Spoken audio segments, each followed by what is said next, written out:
Niner Gang. Something's shifting, and it's not just off-season noise. There's a decision being teased that could define the offense for years the moment a certain legendary veteran finally starts to slow down.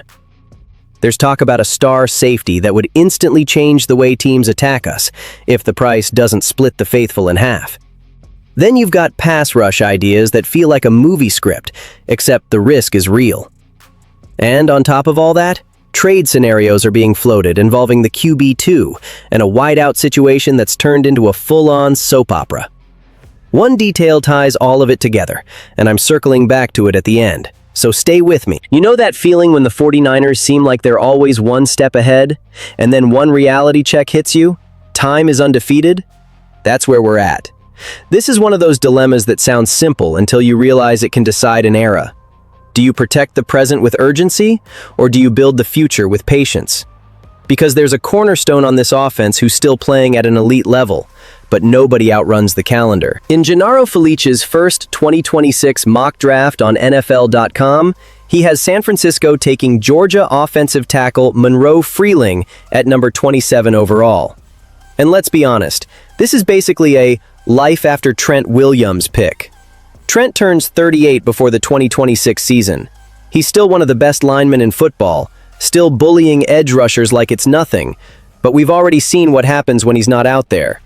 Back in 2024, he missed 7 games, and the offensive line struggled to keep anything resembling stability. The whole conversation got louder. Why haven't we spent more premium draft capital on the O-line in recent years? And here's the part that makes it tricky. Trent hasn't fallen off. If anything, the production keeps screaming elite. In 2025, he started all but one game and posted a 91.1 offensive grade from PFF, his 5th time in the last 6 seasons at 91.0 or higher. So this isn't replace him because he can't play. It's replace him because he can't play forever. Now, why does Freeling make sense in this specific spot? The profile is exactly what you'd want in a long-term left tackle plan. 6'7", 315, rare length, athletic traits, and real experience on the left side. In 2025, he earned an 85.7 pass blocking grade from PFF, gave up just 3 sacks and 9 pressures across 469 pass blocking snaps, and over 82% of his college snaps came at left tackle. That matters. You're not forcing a guy to learn the position from scratch. You're developing someone who's already lived there. Felice's angle is basically mentorship. Freeling might need time to marinate before he's ready to take over as a full-time starter, and Trent Williams is the kind of teacher you don't get twice. Think about that for a second. 1 season of sitting behind a future Hall of Famer, learning the week-to-week details, seeing how the best in the world prepares. That's how you land a decade-long answer instead of a patch job. But yeah, this will split the fan base. Some people are going to say, if you're using a first-round pick, he better be ready day 1. I get it. The counter is the real question. Would you rather scramble for a left tackle when Trent finally stops, or do you set the next guy up while the standard is still in the building? Because if you hit on a left tackle for the next 10 years, you don't just protect Brock, you unlock the playbook. You keep the run game honest. You keep the pocket clean on 3rd and long. You stay out of desperate, broken red zone snaps. And speaking of keeping things honest, if the offensive line is your foundation, what happens when the defense adds a true playmaker on the back end? The kind of safety who makes quarterbacks hesitate before the snap. There's a certain type of defender who changes the way an entire unit breathes. They don't need to lead the league in interceptions every year. Their presence alone shifts throwing lanes and forces safer decisions. And right now, there's talk that Miami could be willing to move Minkah Fitzpatrick. Nothing's confirmed yet, but it's the kind of idea that doesn't pop up without a reason. And the reason is obvious.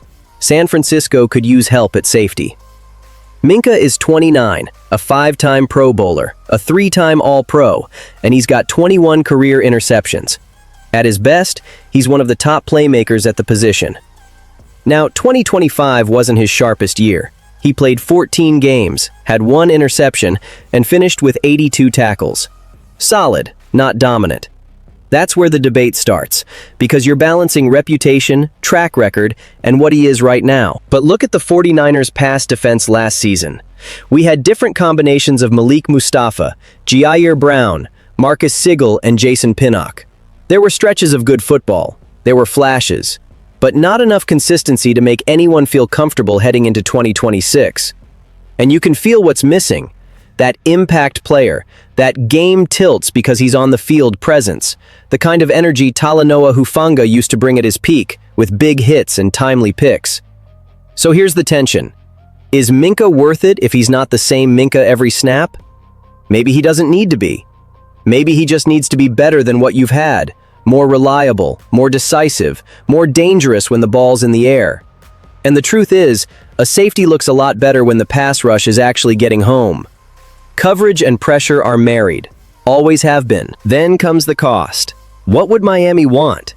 If the goal is to offload salary and get picks, you're talking about something like a fourth rounder. Or maybe they'd want a younger safety, Jair Brown, Mustafa, Siegel, plus a late pick. Would you do that?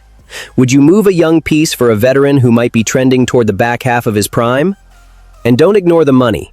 Fitzpatrick is entering the final season of a 4-year, $73.6 million deal and is owed $15.6 million in 2026. That's expensive for a player you're betting can bounce back.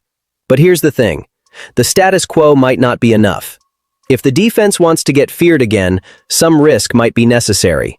And while that safety talk is swirling, there's another lane of conversation that hits even harder, because it's about the pass rush, depth, and yes, a name that carries real emotional weight in this building. Fox Sports dropped an updated top 100 list for the 2026 free agent class, and it had Juwan Jennings at number 18, with the prediction that he re-signs in San Francisco. That tells you how the league views him.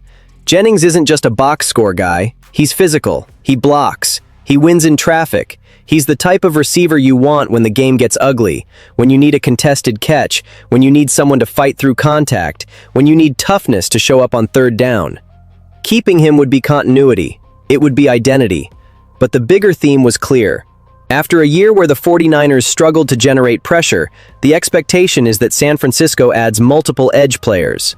Two names were highlighted in that projection. First, Arnold Ebiketie, 27, out of Atlanta. His sack total in 2025, just 2, doesn't exactly jump off the screen. But the pressure numbers matter. He had 24 pressures and finished with a 16.4% pressure rate. That kind of efficiency can play, especially in a rotational role where you're not asking him to be the entire pass rush. A fresh start, a better fit, a deeper wave. Those things can bring a player back to life. And then there's the name that instantly changes the tone. Joey Bosa. Yeah, Nick's brother. It's not confirmed. It's a projection. But you can see how the idea catches fire.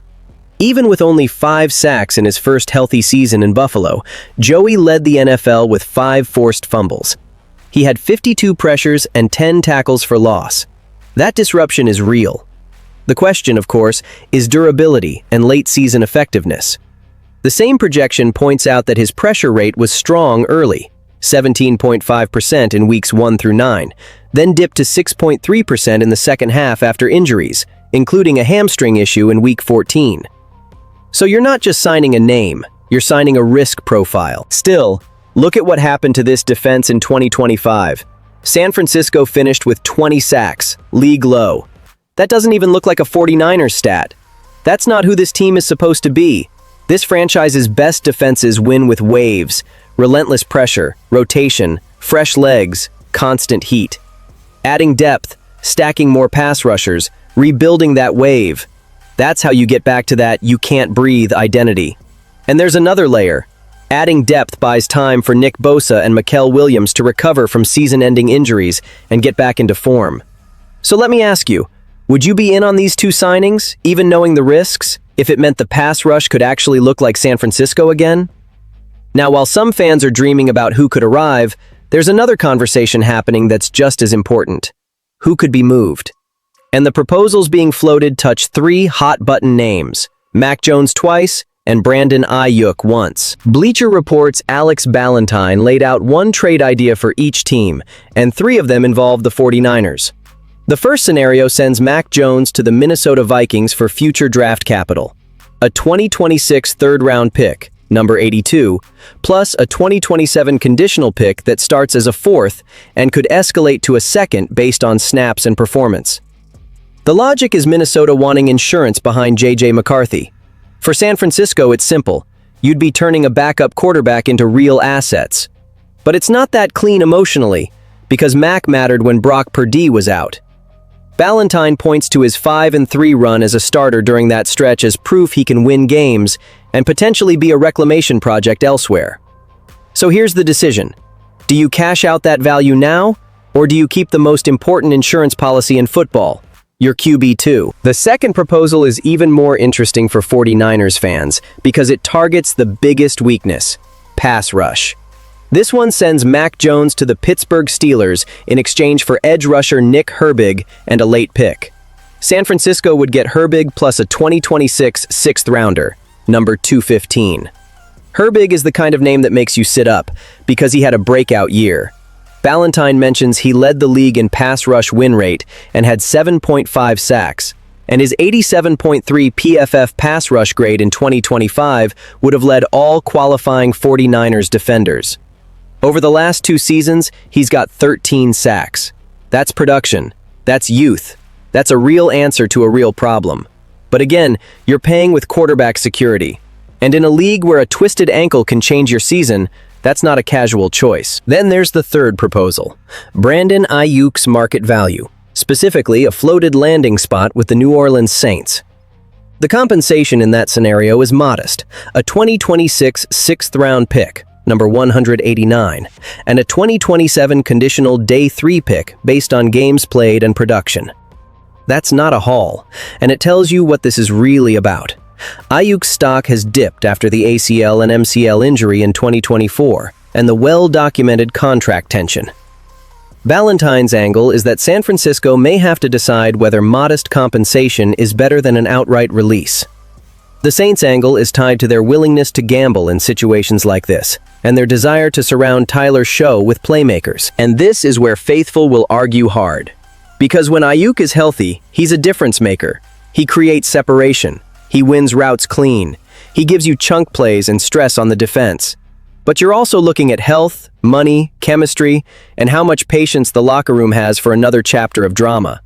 So none of these trade ideas are just transactions. They're statements. They're directions. They're the front office deciding what kind of team this is going to be in 2026.